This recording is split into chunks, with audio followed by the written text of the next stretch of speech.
నమస్తే ఫ్రెండ్స్. తమిళ నుంచి కన్నడ పుట్టింది. ఈ ఒకే ఒక్క మాట కమల్ హాసన్ ని ఒక స్టేట్ అంతా బ్యాన్ చేసే పొజిషన్ కి తెచ్చింది. One word Kamal Haasan entire cine life కే మచ్చ తెచ్చింది. அதுல தமிழிலிருந்து பிறந்ததுதான் உங்கள் பாஷை. ஆனால் நீங்களும் அதில் உட்படுவீர்கள். Karnataka all parties movie industry మొత్తం కమల్ హాసన్ సినిమాని బ్యాన్ చేయాల్సిందే అంటూ రోడ్డెక్కేశాయి. ఏకంగా రాష్ట్రం మొత్తంలో ఈ సినిమా విడుదల కాదు అని చెప్పి తీర్మానం చేశాయి. కమల్ హాసన్ సినీ చరిత్రలోనే ఇలాంటి వివాదంలో ఎప్పుడూ ఆయన ఇరుక్కోలేదు. వాళ్ళందరూ డిమాండ్ చేసేది ఒకే ఒక్కటి, అదే క్షమాపణ చెప్పాలి. మీరన్న మాటని వెనక్కి తీసుకుంటున్నట్లు క్షమాపణ చెప్పాలి అని చెప్పి.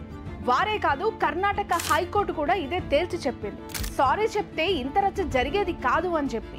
నా రేంజ్ ఏంటి, నేను సారీ చెప్పడం ఏంటి అనుకుంటున్నాడేమో కమల్. నేను తప్పు మాట్లాడలేదు, తప్పు చేయలేదు, నా వ్యాఖ్యలని మీరే తప్పుగా అర్థం చేసుకున్నారంటారు కమల్ హాసన్. అనడమే కాదు, రివర్స్ గా కౌంటర్స్ ఇస్తూ ఉన్నాడు. సారీ చెప్పకుండా ఈ రోజు థగ్ లైఫ్ సినిమాని కర్ణాటకలో రిలీజ్ చేయకుండా తనకి తానే ఆపేసుకున్నాడు. చెన్నైలో జరిగిన థగ్ లైఫ్ ఆడియో లాంచ్ కి కన్నడ స్టార్ హీరో శివరాజ్ కుమార్ వచ్చారు. కమల్ హాసన్ స్టేజ్ మీదే స్పీచ్ ఇస్తూ ఉయిరే ఉరవే తమిళ్ అంటూ మొదలు పెట్టేశాడు. అంటే నా లైఫ్, నా ఫ్యామిలీ తమిళ్ అన్నారు. ఉయిరే ఉరవే తమిళే. ఆ తర్వాత శివరాజ్ కుమార్ను ఉద్దేశిస్తూ తమిళ్ నుంచే కన్నడ పుట్టింది కాబట్టి తన లైఫ్ అయిన తమిళంలో శివరాజ్ కుమార్ కూడా భాగమే అనే అర్థం వచ్చేలా ఆ రోజు తను మాట్లాడిన స్టేట్మెంట్. ఆ టైంలోనే శివరాజ్ కుమార్ క్లాప్స్ కొట్టాడు. ఇదే ఇప్పుడు అసలు వివాదానికి కేర్ ఆఫ్ అడ్రస్గా మారింది. ఈ ఒక్క ఇన్సిడెంటే కన్నడ భాషని తక్కువ చేస్తూ కమల్ హాసన్ మాట్లాడారు అని చెప్పి కర్ణాటకలో మంటలు రాజుకున్నాయి. అగ్గి రాజేస్తోంది. రోడ్డు మీదకి ఎక్కి రచ్చ చేస్తూ ఉన్నారు. కమల్ హాసన్ని కర్ణాటక మొత్తానికి బ్యాన్ చేయాలని నినాదాలు చేస్తూ ఉన్నారు. ఆ మంటలు యావత్ రాష్ట్రం మొత్తాన్ని అగ్ని జ్వాలలే చుట్టుముట్టేశాయి. ఒకవైపు పార్టీలు, మరోవైపు ప్రజలు, ఇంకోవైపు కన్నడ సంఘాలు, శాండిల్వుడ్ ఇండస్ట్రీ మొత్తం రోడ్డెక్కి ధర్నా చేస్తున్నాయి కేవలం కమల్ హాసన్ కి వ్యతిరేకంగా. అతను క్షమాపణ చెప్పాల్సిందే, లేదు అంటే థగ్ లైఫ్ ని బ్యాన్ చేస్తాము అని చెప్పి తేల్చి చెప్పాయి. ఈ రచ్చ రోజు కాదు, 2 రోజులు కాదు, దాదాపు 5 రోజుల నుంచి కొనసాగుతుంది. బట్ కమల్ హాసన్ మాత్రం ఎక్కడా తగ్గట్లేదు. తప్పుగా మాట్లాడలేదు అని తనకి తాను వెనకేసుకొచ్చుకుంటున్నాడు తప్ప తను సారీ చెప్పే పరిస్థితి లేదు అని చెప్తున్నాడు. తప్పు మాట్లాడకుండా క్షమాపణ చెప్పడం నా హిస్టరీలోనే లేదు అంటున్నాడు కమల్. అది నా లైఫ్ స్టైలే కాదు అని పెద్ద డైలాగులు కొట్టేశారు. ఆ కామెంట్స్తో కన్నడలో మరింత అగ్గి రాచుకుంది. I've been threatened before, and if I am wrong, I will apologize. If I'm not, I won't. It's my lifestyle. Please don't tamper with that. Shivaraj Kumar claps కొట్టి కన్నడ భాషని ఇంకా కించపరిచాడు అంటూ ఆయన మెడకు కూడా ఈ వివాదం చుట్టుకుంది. సో ఇక చేసేదేమీ లేక శివన్నే బయటకొచ్చి నేను కన్నడిగుడిని, భాష కోసం ప్రాణం ఇస్తా, కర్ణాటక ప్రజల కోసం ఎంతవరకైనా వెళ్తా, అంతేకాని కమల్ హాసన్ని సపోర్ట్ చేసేది లేదు ఈ విషయంలో అని ఆయన క్లారిటీ ఇవ్వాల్సిన పరిస్థితి. ఆయన నా గురించి మాట్లాడినప్పుడు మాత్రమే నేను క్లాప్స్ కొట్టాను తప్ప కన్నడ భాషని తక్కువ చేస్తూ ఉన్నప్పుడు కాదు, ఆ భాషను తక్కువ చేయను నేను ఎప్పటికీ అని చెప్పి ఆయన explanation ఇచ్చుకున్నారు. I have already told. For Canada is my first option, no doubt about it. And I have been always for... Kamal Haasan చాలా పెద్ద నటుడు. భారతదేశ వ్యాప్తంగా అతనికి అభిమానులు ఉన్నారు. అలాంటి వ్యక్తిని నేను క్షమాపణ కోరే పరిస్థితి లేదు, నాకంటే ఆయన సూపర్ సీనియర్ అని చెప్పి క్లారిటీ ఇచ్చారు. థగ్ లైఫ్ కర్ణాటక డిస్ట్రిబ్యూటర్ కూడా కమల్ హాసన్ కామెంట్స్ ని తప్పు పట్టేశాడు. విశ్వనటుడు క్షమాపణ చెప్పపోవడంతో కన్నడ ఫిల్మ్ ఇండస్ట్రీ అంతా ఒక్కసారిగా బగ్గుమంది. ఏకంగా ఆ రాష్ట్ర హైకోర్టుకు వెళ్ళింది. కోర్టు కూడా కమల్ హాసన్ కి చివాట్లు పెట్టింది. మీరేమైనా చరిత్రకారులా, కన్నడ భాష ఎక్కడి నుంచి పుట్టిందో మీకేం తెలుసు, మీకెలా తెలుసు అంటూ క్షమాపణ చెప్పాల్సింది అని చెప్పి కమల్ హాసన్కి హైకోర్టు సూచించింది.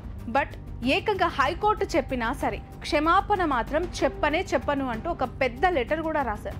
అసలు తాను మాట్లాడింది తప్పే కానప్పుడు కన్నడ, తమిళ్ ఒక కుటుంబం అన్నట్లు మాట్లాడని తప్ప అందులో వేరే ఉద్దేశంతో లేదని వివరణ ఇచ్చారు కమల్ హాసన్. సిచ్యువేషన్ కర్ణాటకలో తగ్గకపోతే తన థగ్ లైఫ్ మూవీని రిలీజ్ చేయను అని చెప్పాడు. కోర్టు ఈ నెల 10కి వాయిదా వేసింది. థగ్ లైఫ్ నిర్మాతల్లో కమల్ హాసన్ కూడా ఒకరు. కర్ణాటకలో ఆల్రెడీ బిజినెస్ కూడా చేసుకుంది మూవీ. దాదాపు 12.5 కోట్ల రెవెన్యూ వస్తుందని అంచనా కూడా వేసుకున్నారు డిస్ట్రిబ్యూటర్లు, ప్రొడ్యూసర్లు. కానీ సారీ చెప్పకపోవడంతో ఈ రెవెన్యూ అంతా లాస్ అయింది సినిమా యూనిట్కి. అంటే ఒక సారీ విలువ అక్షరాల 12 కోట్లు. కమల్ హాసన్ తీరుపై కన్నడలోనే కాదు దేశవ్యాప్తంగా విమర్శలు గుప్పిస్తూ ఉన్నారు. తమిళ భాష గురించి గొంతు చించుకునే ఆయన కన్నడ భాష ప్రజల భావన కూడా అర్థం చేసుకోవాలి కదా, ఎందుకు చేసుకోవట్లేదు అని చెప్పి వాళ్ళు ప్రశ్నిస్తూ ఉన్నారు. భాష భాషే, అది ఎవరికైనా భాషే, అది మాతృభాషే, కన్న తల్లి లాంటిదే. ఒక్కసారి చెప్తే ఏం పోతుంది, అది కూడా ఆయన గౌరవాన్ని పెంచే స్థాయికి ఇంకా తీసుకెళ్తుంది కదా అని చెప్పి హుందాగా వ్యవహరించిన వాళ్ళు అవుతారు కమల్ హాసన్ అని చెప్పి చాలా మంది మాట్లాడుతూ ఉన్నారు. బట్ ఆ సారీ చెప్పకపోతే మరింత దిగజారే పరిస్థితికి వెళ్తారు అనేది మనకు అర్థమవుతోంది. సారీ చెప్పే అంత ఒక పెద్ద తప్పుని నేను చేయలేదంటాడు కమల్ హాసన్. మీరన్నది ఖచ్చితంగా తప్పే, క్షమాపణ చెప్పాలి అంటుంది శాండల్వుడ్. బట్ కమల్ హాసన్ వ్యాఖ్యలని ఒకసారి చూస్తే కన్నడ భాష తమిళ భాష ఒక్కటే అన్న అర్థం వచ్చేలా అతను మాట్లాడాడు. అంతే తప్ప కన్నడ భాషను కించపరిచే విధంగా కమల్ మాట్లాడలేదు అని ఆయన ఫ్యాన్స్ వెనకేసుకొస్తున్నారు. కానీ తమిళం నుంచి పుట్టింది అని చెప్తే తమ భాష తక్కువైపోతుంది అని చెప్పి కన్నడ ప్రజల ఆవేదన ఇక్కడ కనిపిస్తోంది. ఇది చాలా సెన్సిటివ్ ఇష్యూ. ఎందుకు అనంటే భాషల గురించి పెద్ద యుద్ధమాలే. బట్ ఒక్కసారి మన గతంలోకి వెళ్తే చరిత్రలో చూసుకుంటే భాష గురించి ప్రాంతీయతత్వం గురించి పెద్ద పెద్ద ఉద్యమాలే జరిగిన చరిత్ర. ఇలాంటి పీక్ టైంలో కమల్ హాసన్ భాష గురించి మాట్లాడకపోయి ఉంటే అది తన సినిమాకి బాగుండేది, తనని నమ్ముకొని సినిమా తీసిన సినిమా యూనిట్ కూడా బాగుపడేది అని చెప్పి ఇప్పుడు మనకు కనిపిస్తోంది. సరే, మాట్లాడినందుకు ఒక సారీ చెప్తే ఇంత పెద్ద వివాదం అయ్యేదే కాదు అసలు. బట్ సారీ చెప్పడమే తన ప్రాబ్లం. సారీ చెప్పుకుంటే ఇక్కడితో ఆగిపోయేది, సమస్య క్లోజ్ అయ్యేది. భవిష్యత్తులో కమల్ హాసన్ సినిమాలని కర్ణాటక రాష్ట్రంలో కన్నడలో బ్యాన్ చేసే అవకాశం స్పష్టంగా కనిపిస్తుంది. ఎందుకు అనంటే అది కూడా చాలా పెద్ద ఇండస్ట్రీ. ఇప్పుడు కమల్ హాసన్కి సంబంధించి ఆయన సారీ చెప్పకపోవటం వల్ల చాలా పెద్ద లాస్ వచ్చింది. కమల్ హాసన్ కూడా సుప్రీంకోర్టుకు వెళ్తానని ప్రచారం జరుగుతోంది. ఒకవేళ అదే జరిగితే సుప్రీంకోర్టు ఎలా రియాక్ట్ అవుతుంది అనేది చూడాలి. తన సినిమాని కన్నడలో రిలీజ్ చేయాలని చెప్పి సుప్రీంకోర్టులో ఆయన పిటిషన్ వేసి ఖచ్చితంగా వాదనలకు వెళ్తారు అని చెప్పి ఒక టాక్ అయితే నడుస్తుంది. ఒకవేళ రిలీజ్ చేయాలని సుప్రీంకోర్టు ఆర్డర్స్ ఇచ్చినా, ఒకవేళ సుప్రీంకోర్టే ఆదేశించిన కన్నడలో ఎవరు చూస్తారు? ఎందుకనంటే అక్కడ అభిమానులు, అక్కడ ప్రజలు, అక్కడ డిస్ట్రిబ్యూటర్స్, ఆ సినిమా యూనిట్ వాళ్ళే సారీ చెప్పాలి కర్ణాటక ప్రజలకి అని చెప్పి కమల్ హాసన్ని వ్యతిరేకించిన వాళ్ళు. రాష్ట్ర హైకోర్టుని వ్యతిరేకించిన కమల్ హాసన్కి అతీతంగా సుప్రీంకోర్టు ఆర్డర్స్ ఇస్తే ఖచ్చితంగా ఆయన చెప్తారని గ్యారంటీ లేదు. సారీ, అప్పటికి కూడా ఆయన సారీ చెప్పకపోగా సుప్రీంకోర్టు ఆదేశించినా ఆ సినిమా ఆదరిస్తారని, రిలీజ్ అవుతుందని అనుకోవటానికి లేదు. మరి ఇంకెవరు చూస్తారు? ఈ విషయం కమల్ హాసన్కి అర్థం కావట్లేదా? ఎంత తగ్గితే అంత విలువ, అంత హుందాతనం, ఎంత ఒదిగితే అంత ఆదరణ. మరి కమల్ హాసన్ తగ్గుతాడా? తగ్గేదే లేదు అంటాడా? Let's wait and see. But ఫ్యూచర్లో ఈ ఇన్సిడెంట్ మాత్రం ఒక మాయని మచ్చగా మారిపోతుంది కమల్ హాసన్ సినీ కెరియర్కి. ఎందుకనంటే తను, తన కూతుర్లు అందరూ కూడా ఇండస్ట్రీలో నిలదొక్కుని సినిమాల్లో ఆర్టిస్టులుగా, సీనియర్ నటులుగా కొనసాగుతున్నారు. అది అన్ని లాంగ్వేజెస్కి అతీతంగా ఇప్పుడు పాన్ ఇండియా స్థాయిలో సినిమాలు రిలీజ్ అవుతున్న టైంలో అలాంటి ఒక కమల్ హాసన్ ఈరోజు జస్ట్ ఒక సారీ చెప్పకపోవటం వల్ల ఇంత నెగిటివిటీని మూటగట్టుకున్నారు. అది ఈ రోజుతో ఆగేది కాదు. ఒక సారీ చెప్తే ఒక పదంతో పోయేది, కానీ ఫ్యూచర్లో తన సినిమాలపై ఖచ్చితంగా ఎఫెక్ట్ పడుతుంది అనటంలో ఎలాంటి డౌట్ లేదు. ఈరోజు ఇంత పెద్ద సినిమాని డిస్ట్రిబ్యూటర్లు, అక్కడున్న కన్నడ సినీ సంఘాలే బ్యాన్ చేసినప్పుడు ఫ్యూచర్లో అతనితో సినిమా తీయటానికి ఎవరు ముందుకెళ్లే పరిస్థితి ఉండదు. ఎందుకు అనంటే ఆల్రెడీ రిలీజ్ అవుతున్న సినిమానే బ్యాన్ చేసే డెసిషన్ తీసుకున్నప్పుడు ఫ్యూచర్లో అగ్రిమెంట్స్ కోసం తన దగ్గరికి ధైర్యం చేసి ఒక సినిమాని ఓకే చేసుకునే ధైర్యం అక్కడున్న సినిమా వర్గాలు చేయకపోవచ్చు అని మాత్రం అనిపిస్తోంది.